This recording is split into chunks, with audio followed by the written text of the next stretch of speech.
প্রিয় ভিউয়ার্স, আশা করি আপনারা সবাই ভালো আছেন। রান্না কাব্যকথা কিচেন থেকে আপনাদের প্রত্যেককে শুভেচ্ছা জানাচ্ছি। আজকে আমি নিয়ে এসেছি খাসির কলিজে এবং আলুর ঝাল ভুনা। এই জন্য আমি গ্যাসটা আগে থেকে জ্বালিয়ে রেখে প্যান বসিয়ে দিয়েছিলাম। এখন আমি এখানে প্রথমে কিছু সয়াবিন তেল দিতে চাই। গ্যাসের আঁচটা আমি একটু বাড়িয়ে দিচ্ছি। এখন এখানে আমি কিছু এলাচ, দারচিনি এবং তেজপাতা দিলাম। এটাকে কিছুক্ষণ নাড়াচাড়া করার পরে এখানে আমি আগে থেকে ভেজে রাখা আলু এবং খাসি কলিজিগুলোকে দিয়ে দিলাম।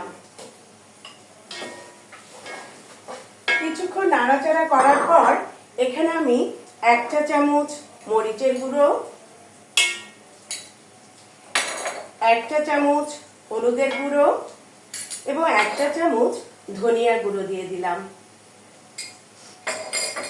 এটা দিয়ে নাড়াচাড়া করার পর এখানে আমি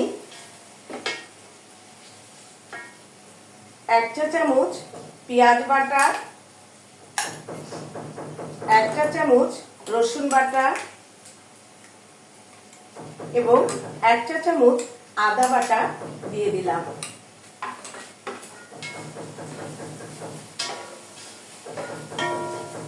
আগে থেকে যেহেতু কলিজা এবং আলুগুলি ভেজে রাখা হয়েছিল, সেহেতু এটা সময় মতো আমাদের বেশি লাগবে না।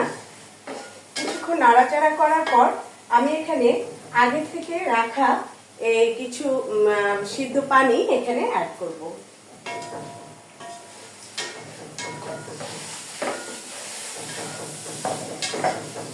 এবং এখন আমি এটাকে একটু ঢেকে দিয়ে অল্প আঁচে রান্না করব। প্রিয় ভিউয়ার্স, রান্না কাব্যকথা আপনাদের কাছে রান্নার পাশে কাব্য সাহিত্য অনেক কিছু নিয়ে হাজির হব এবং সাথে সাথে নতুন রেসিপিও দেখানোর চেষ্টা করব। আপনারা আমার পাশে থেকে সাহায্য সহযোগিতা করবেন, নতুন নতুন পরামর্শ দিয়ে আমার হাতটি ধরে আমাকে এগিয়ে নিয়ে যাবেন, এই প্রত্যাশাই আপনাদের কাছে। এখন দেখি আমাদের খাসি কলিজা ভুনা কতটুকু হয়ে গেল। প্রিয় ভিউয়ার্স, আমাদের খাসি আলুর কলিজা ঝাল ভুনা রেডি। দেখুন এটা কতটুকু ভাজা ভাজা হয়ে গেছে।